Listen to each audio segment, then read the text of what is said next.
10 star news ఇక details చూసుకున్నట్లయితే ఇక్కడ నుంచి ఎమ్మెల్యేగా నిలబడతా ఉన్న రామ్ నా పక్కనే ఉన్నాడు. మీ చల్లని దీవెనలు ఆశీస్సులు రామ్ మీద ఉంచవలసిందిగా సవినయంగా మీ అందరితో కూడా వేడుకుంటా ఉన్నాను. మంచివాడు, సౌమ్యుడు, నాకు మంచి స్నేహితుడు కూడా.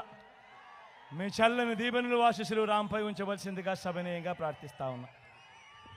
అదేవిధంగా మీ ఎంపీ అభ్యర్థిగా గురుమూర్తి నా పక్కనే ఉన్నాడు.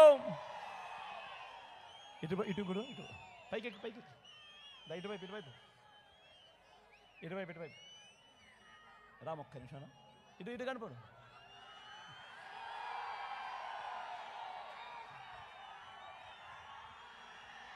మీ ఎంపీ అభ్యర్థిగా గురుమూర్తి నా పక్కనే ఉన్నాడు. తాను కూడా నాకు మంచి స్నేహితుడు, నా తమ్ముడు లాంటి వాడు. మీ చల్లని దీవెనలు ఆశీస్సులు గురుమూర్తిపై కూడా ఉంచవలసిందిగా సవినయంగా మీ బిడ్డ 2 చేతులు జోడించి పేరున హృదయపూర్వకంగా ప్రార్థిస్తూ ఉన్నాడు.